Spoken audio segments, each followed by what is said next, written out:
everybody. Welcome to day 2 of the Future Law Virtual Summit, Negotiating the New Normal. I say good morning, but it could be good afternoon. It could be good night wherever you are. Could it be? Yes, it could even be good evening. My guest, or our speaker, our negotiator today is Patrick Andrews. He calls himself a barefoot lawyer. And I'm going to let him tell you a little bit more about that. But he's a lawyer and facilitator, especially on commercial contracts and legal structures. He's going to talk to us today about conscious corporate culture, if I have that correct, and otherwise he'll correct me. But we're very glad to have him here and looking forward to his talk. We will have, he'll talk for about 15 minutes, maybe a little bit longer, and then there's space for some questions from the audience. So join us in the Zoom link. In your inbox, you'll find an agenda that has clickable links, so you can come into the room with us and engage with Patrick if you so desire. Patrick, over to you. Thank you, Karim. So I will correct you, it's conscious corporate governance is the theme. I'm just going to meander through that, a subject I've been looking at for 18 years. I've been studying corporate governance and before that learning and practicing about it. So it's a theme close to my heart.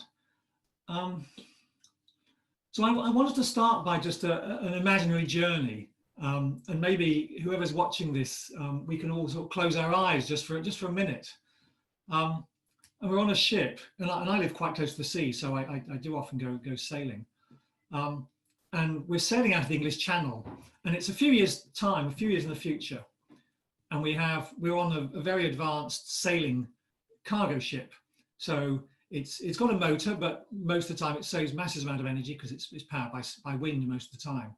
Got a good breeze behind us, sun shining, it's a lovely day, heading off down to the south of Spain. And you're the captain, so just at the helm, enjoying this. There's the good wind behind you, making good headway. Just appreciate that feeling for a bit of just in the flow, the tide's with you, the wind's with you. Isn't it great? And then your navigator comes and says, "Oh, Captain, bit of a problem coming up. There's a storm ahead in the Bay of Biscay. Not quite sure what we're going to do with it." And then you say, "Oh, okay, well, I'll think about that for a bit." And then your cook comes in and says, "Oh, Captain, the rats have got into the food cupboard and we've only got food for about a day. I'm not sure what we can do about that." And then the ship's doctor comes shortly afterwards and says, "One of our crew members got some illness. We're not quite sure what it is. Possibly it's some sort of contagious disease, but don't know. Put him in quarantine for the moment." So you're sitting with all this and just trying to think, okay, what do I do? Do I turn back? Take me about half a day, but then that disrupts all the plans. Do I try and avoid the storm? But so you're trying to weigh all these different factors in. So I wanted to sit with that for a bit and just pay attention to where in your body are you trying to answer that question from? Now, for most of us in the last 150 years or 200 years of humanity, and we can open our eyes again now. For most of us, the answer has been, we've got to solve this here, right? Because this is full of electric, and we've really put our attention on development of this part, the brain, the mind, the thinking. We're going to think our way through this. But if you're on that, when I close my eyes and I listen to I'm the captain and I'm feeling this, there's feelings going on too. And that's all information. Now, the thing is, the mind can be quite dismissive of the stuff. It's a different language. The body speaks, the heart speaks. It's a different language. And if we overemphasize the mind, we start to just downplay all the signals, the really important signals that are coming from the heart. So here's the thing, that if you're trying to balance sort of a commercial aim, I've got to get to south of Spain within 2 days to earn enough money to maximize profits, with much more complex uncertain aspects like the health of the crew member. Maybe you're going to get a pandemic coming through the crew, and that's a much bigger problem than just a loss of profits. Or how you're going to feed people, or you're going to get caught in a storm. All these things, you can't solve those with the brain, because the brain is very bad at weighing up. We try with all our spreadsheets and numbers, but numbers don't give, they give quantitative, they don't give qualitative feelings. They don't give insight, imagination, intuition don't come from here. So what we've tended to do the last 150 years or so is really suggest from Descartes and Newton and so on, that look, with numbers and everything, we can solve everything, we can answer everything. And we've tended to systematically downplay the heart. And I've noticed that because as a lawyer, actually when I was younger, I was quite good at just acting on feeling, on intuition. So I qualified as a lawyer, and I took off and backpacked around the world for a year and a half. And the other lawyers in my office looked at me and thought, I'm barking. But I had an amazing time, and it was for my career, actually, it was an amazing step forward, because I ended up down a path of work that was in the international realm, because people thought, well, he's traveled around, speaks different languages, he's someone who culturally fits in. Never have done that if I'd only stuck to a lawyer's firm. But I suppose in my 30s particularly, more and more time in offices, sitting on, my body wasn't moving because I'm sitting at an office looking at paper, staring at the screen. So why am I saying all this? What's this got to do with corporate governance? Well, one of the things that I've observed about life is that it's what scientists call fractal. So what's true at a micro level is also level at the macro level. One example is if you get a telescope and you look into the sky, you see enormous amounts of space with a lot of dots, a lot of stars. Likewise, if you look with a microscope and you look at your hand, you look at life with a microscope, what do you see? You see huge amounts of space with lots and lots of atoms and electrons and dots. Now, a company, a corporation, the roots of the word corporation are, if in Latin, body, right? So you can think of there's many properties which a company, a group of people, an organization has, which reflect the way our human bodies function. And you can almost discern, we talk about the head office, for example. And if you think about it, the head office tends to be somewhere quite tall. There's a lot of thinking going on. There's not much discernible life from the outside, an awful lot of people thinking and talking, but the real action is elsewhere. And yet we tend to, over time, with legal structures, we've tended to focus particularly our emphasis on corporate governance. So the steering, and the reason I use the ship analogy, governance comes from gubernata, helmsman in Latin. The steering of the corporate ship is seen as, understood as coming from the head office, from the head, from the top. And who are those people at the top? Well, that generally tends to be tall, white, powerful men, basically. That's the history. And actually throughout the history of the last civilization, tall, white, powerful men, rich men tend to be the ones who call the shots. And they're often very highly educated, very often a lot of emphasis on the head, much less on what they can do with the bodies. The body is something that carries them from meeting to meeting. So what I'm seeing is that, and what we've done is systematically and largely unconsciously, and this is why I'm talking about conscious corporate governance, there's always life going on at the heart level in the body, but we've systematically suppressed it, consciously or otherwise, ignored it, and is often more associated with the female rather than the male. It's, quieter voices, the heart's voice, you have to listen much harder to. So here's one of the things you can, and there's lots of conclusions from that, right? So if you start to think, we might make an awful lot more wisdom, because knowledge tends to be percolating here, but wisdom comes from here. And actually the best wisdom maybe comes from the dialogue between the head, which has a particular way of perceiving and relating to the world, and the heart, and maybe the gut too, which is a different thing entirely. So maybe if we want to steer our companies and indeed our societies through rocky seas, through rocky waters and storms, if we're systematically ignoring the information that's coming from the heart, from the body, we're going to go wrong inevitably. We're not going to find our way through. So how do we enable that dialogue? And so the work I've been doing with companies is to say, how do we start shifting the center of gravity and the focus from here down to a much more balanced dialogue? So one example is employee ownership. And that's, I've helped companies shift, and that is a sort of, particularly in the UK, there's been a bit upsurge in employee ownership. And so now that's really interesting because I work with a company with 600 employees. How do you, it's easy to get a group of a board, 12 men sitting around talking and having a decision. How do you get a decision among 600 people? Well, the crude way is to take a vote, but that brings us, that's a very crude way. It's the domination of the majority over the minority. We get stupid things like Brexit and a game show host being the president of the United States if we have the majority vote. Everything is simplified to appeal to the mass, and you get mob.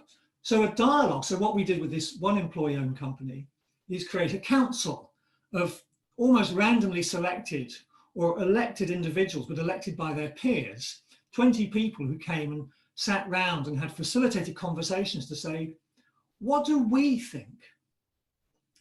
And as humans, over the history of humanity, one thing that's common to every single human society is when difficult decisions are to be made affecting the whole community, they sit around in a circle. And in the circle, everyone has an equal voice, an equal say. And because the mind struggles with that, and people and egos struggle with that, you have processes where you say, here's a talking stick. You cannot speak without the talking stick. So in this employee-owned council, because people aren't used to being listened to for a start, they're not used to listening to themselves. So you bring in disciplines where you say, if you've got the talking stick, nobody else can speak. And you allow everyone to go around. And it's remarkable.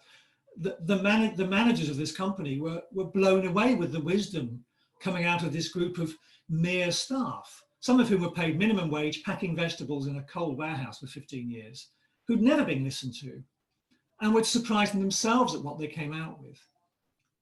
Another example of a sort of decision-making as a group that's effective is developed by the Quakers.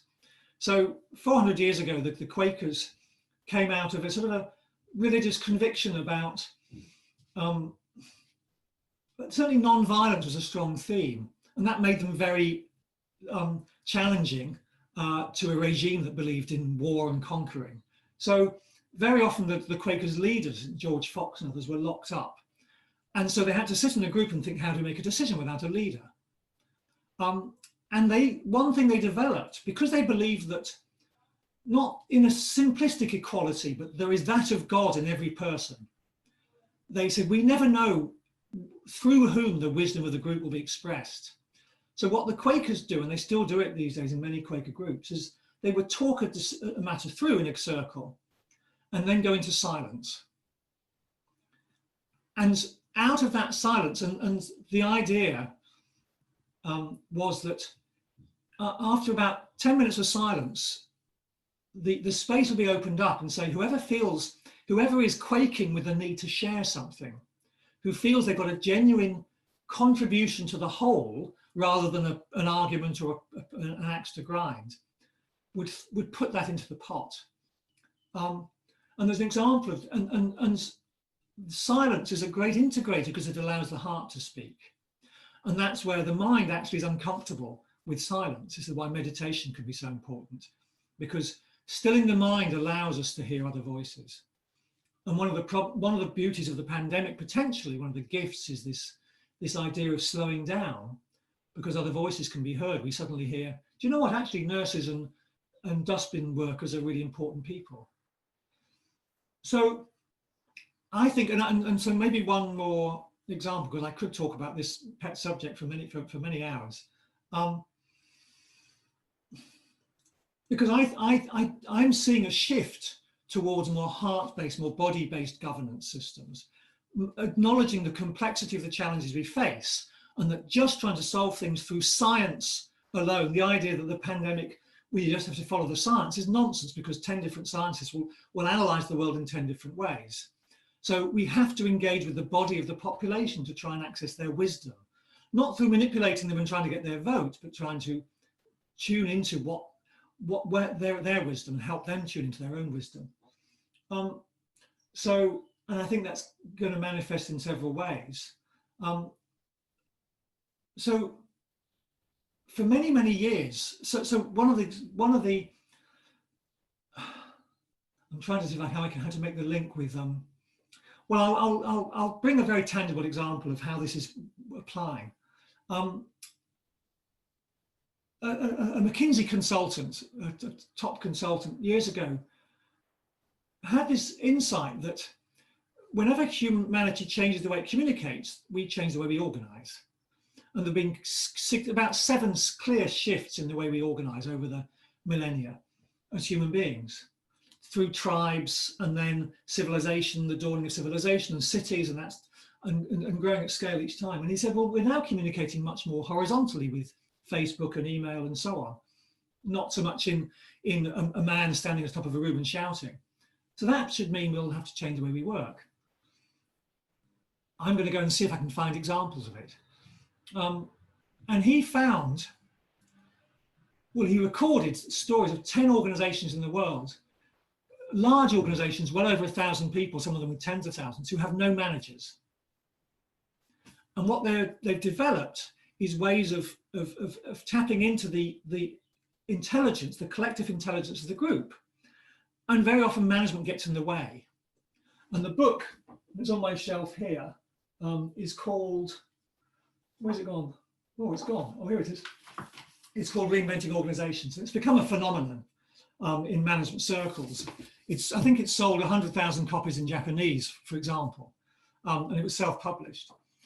And this self-management thing is becoming a real thing. Google did some research separately, which recognized how much more their most successful managers were not actually managing. They were coaching, mentoring, reminding people of why they're there, but not telling people what to do, because that doesn't bring the best out of people.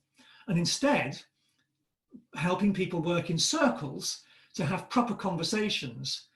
And if you do that, and if you learn to listen, and there's new skills we need to develop, like not labeling other people as bad because they vote for the wrong party, or because they've got the wrong color skin, or they're the wrong gender, but saying, actually, I recognize that I'll have more wisdom if I can learn to listen to you. So that's the shift that's happening. And I think that maybe I'm so passionate about this because I have a deep love for nature. I live in a forest. I've got a soft spot for trees. And when I was a corporate lawyer, I lost myself. I was in an office all day, and I was working for the biggest importer of timber in the UK. And I was completely unconscious of the impact of my work until one day I got out of the office, went to a different country, and suddenly it dawned on me. I had a different insight and thought, what am I doing? We're pursuing growth, and nobody can explain to me why we're growing. And I can see the impact it's having on rainforests around the world. What's going on? And I'm passionate about, and I think that many, many people in large organizations and smaller ones have lost themselves. They've lost contact with their own body, their own intuition, their own feelings about climate change, about inequality, about mental health, about what the way we're eating, the way we're looking after ourselves, and the way we're treating other people. They've just lost contact with what's true and right and good for them. So I think that as we all, and I think we're having to shift all of us collectively back into a more true dialogue between our head and our heart. And I think that has to be reflected in our organizations. And I guess the good news is it's happening. And that's my message. And I believe that conscious corporate governance will increasingly, and is starting to increasingly, reflect the need to not just tick the diversity box, but to genuinely enable listening across an organization that then can truly engage, and not just listening to what the investors may or may not want, or the customers may or may not want, but recognizing the needs of the community. That's it. Thank you very much, Patrick. That was well right up my alley, I must say. Great. At the trees and the and the heart. But I do have a number of questions. We'll see if some audience members join us. And I'm sure Hester, it sparked something with you. I'm going to start us off. We have about 5-6 minutes left, so we can use that time. Obviously, what my mind did during your talk went straight to the skeptic, and I'm like, okay, so but we are talking about corporate governance, right? So the mind, my mind, and I've been in corporation, worked in those kind of environments. We want to strategize, we want to measure, we want to incentivize, know the answer, we want to lead from the front. There's a need for speed, ticking all the boxes, targets, etc. That is what is dominant, if you will, and you know that more than I do, you know that just as much as I do, in how we govern our corporations. Now, a lot of heart-based stuff, or quieting down, or slowing down, or stillness, or taking time with it all occurs to many people from that paradigm as slow, inefficient, probably ineffective, and definitely not serving my targets, my needs, my career path, maybe even. So how do we start shifting? How do you start shifting the conversation? How do you start helping raise that awareness, other than having these talks, but giving those kind of insights and experiences into how do we start restructuring how we govern? That's a good question. Right?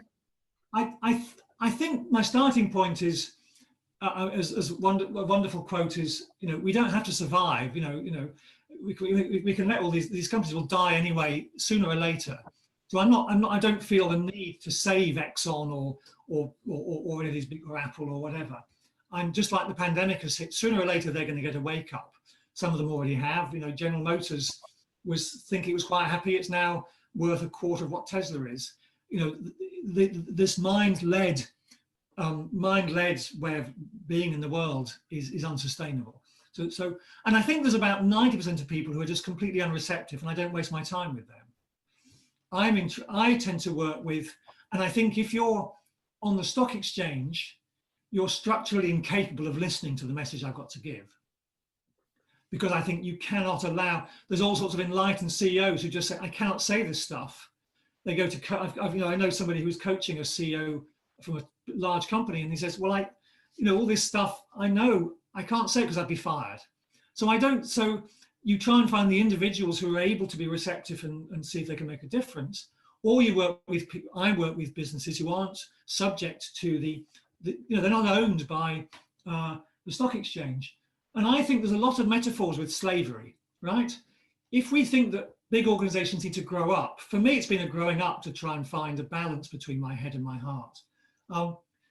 Trying to talk to a slave and say, well, there's these possibilities you've got to develop as a human being.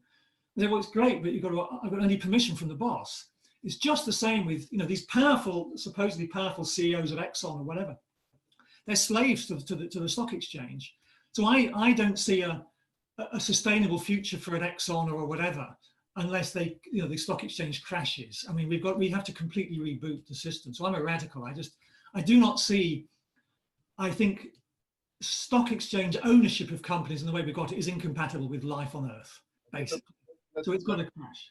You said completely reboot the system, and we're at a legal summit, a legal systems change summit, obviously. So I'm a facilitator too. So my inclination is to talk about what kind of processes and conversations can we have to bring about change, to facilitate transition. What kind of systemic intervention points are you most interested in? Are you looking at? How do we do we need to, you said reboot the system, do we need to put this into law? You need to become more conscious, you need to have employee ownership, you need to slow down as a corporation. What kind of legal work can we do? One of my heroes is Charles Eisenstein, and he says that, and if you're thinking from a system, and he talks about systems among other things. So I think that the answer is different for every person, but his way, and I suppose my perspective is, I start with changing myself.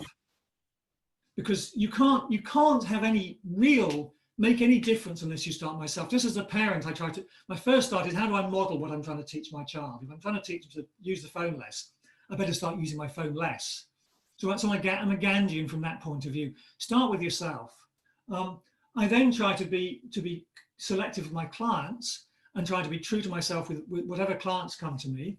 And some I just don't attract. So yeah, 2 minutes left. I think the answer is, and it's different for every person. I personally am not somebody who wants to be a politician or to go and be I try and do some teaching. I try and do talks like this. I try to, but fundamentally my main focus is supporting entrepreneurs and business owners who are saying we need a different way, and I try to help them align their governance structures. Like this organic vegetable company that was owned by one individual. He saw we need to shift to an employee ownership model because it's more in line with who we are. So I try and support that and bring a legal approach which is consistent with the rebooting of legal advice, and it's a heart-based legal advice. And in a way, I'm very humble about that. I hope I try to do my little bit, be who I am. Never forget that the work starts here always. And if I'm being authentic, and then the rest, I just have to trust the universe that there's an underlying meaning that I don't see the big picture, and I'd have to trust in that. The underlying patterns again. The underlying patterns we talked about earlier. Yeah, and its uniqueness. Thank you very much. This was incredibly insightful. I think our time is definitely up. We talked about how do we bring the heart into corporations first? How do we start with ourselves? How do we then start instilling that in the corporations we are a part of, or the organizations we are a part of?